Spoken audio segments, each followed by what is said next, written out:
Vamos falar um pouquinho hoje sobre avaliação de imóveis urbanos para fins judiciais, ou seja, se vai fazer uma avaliação para a justiça, para um juiz. Meu nome é Alessandro, eu sou perito em engenheiro civil e nesse canal aqui eu trago diversas dicas para quem quer começar ou às vezes até atua como perito judicial. Então se inscreve aqui e liga as notificações para não perder nenhum vídeo, tá?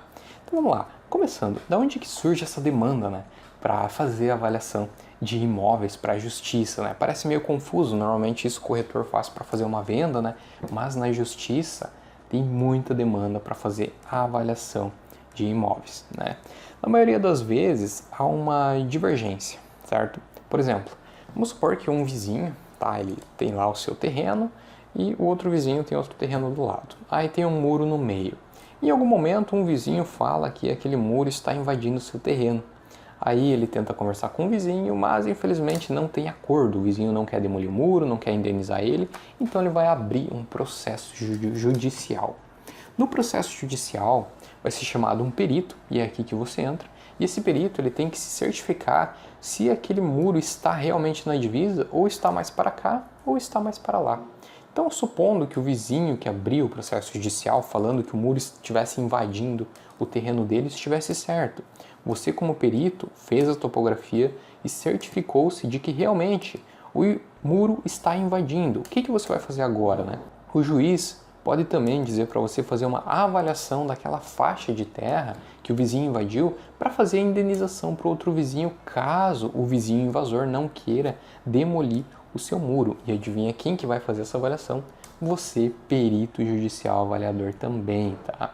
Então, para isso, você vai seguir algumas normas, né? Outros exemplos também de avaliações são os servidões. Sabe aquelas linhas de transmissão que passam nos terrenos? Aquilo precisa ser indenizado. E adivinha quem que vai fazer essa avaliação?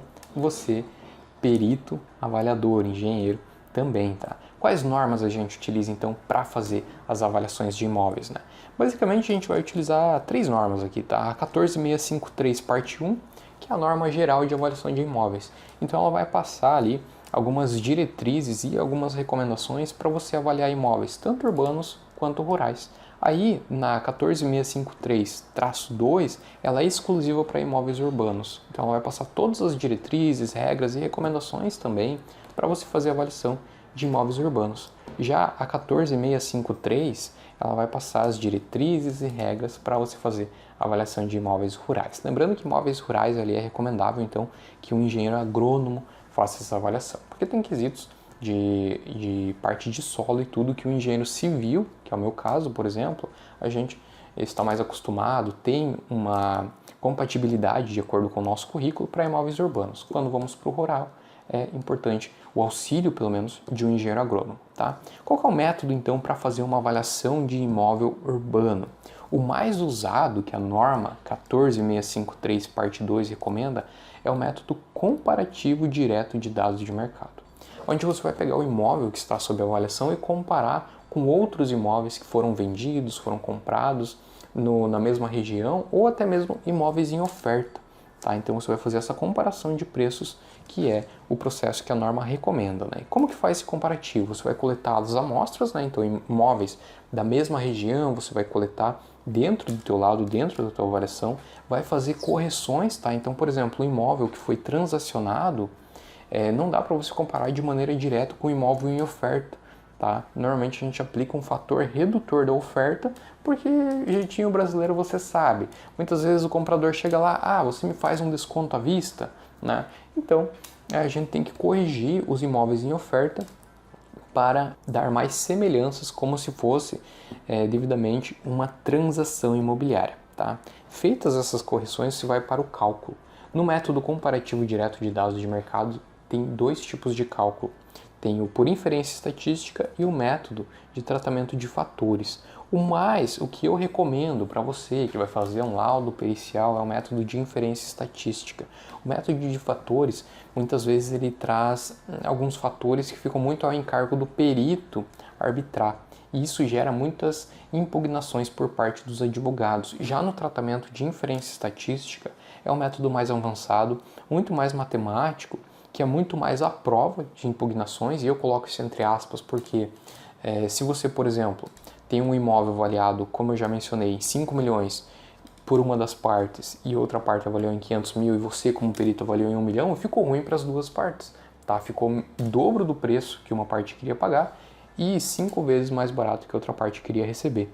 Então, prepare-se, vai ter impugnação por parte dos advogados, tá? Então, você precisa seguir a norma e utilizar o método mais eficaz possível, mais correto possível. E eu, particularmente, prefiro muito mais o de inferência estatística do que o tratamento de fatores devido a isso. Tá?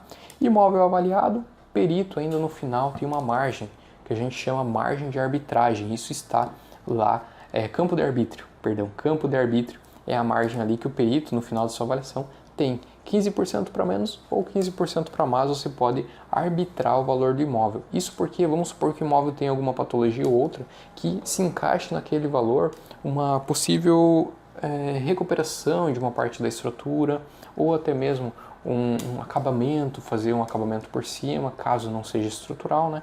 Então, no final, a norma 14653, avaliação de imóveis urbanos, ainda permite pro avaliador, pro engenheiro civil avaliador, nesse caso aqui, entrar no campo de arbítrio e optar, esse imóvel ele está mais desvalorizado, né? Então ele tem uma desvalorização de 15% perante o campo amostral, então vai reduzir em 15% esse valor. Em outros casos, o imóvel muitas vezes ele, por exemplo, só um exemplo, tem uma piscina, tá? Mas você não encontrou amostras com piscina, você pode utilizar esse campo de arbítrio desde que o custo daquela piscina se encaixe dentro desses 15% para aumentar o valor desse imóvel, daí sim para você fazer uma avaliação justa. Tá legal? Então, se você ficou até aqui, eu te convido a se inscrever no canal, ligar as notificações. Você que é engenheiro, arquiteto e quer se tornar um perito judicial, esse canal vai te ajudar e muito, tá legal? Então é isso, até mais.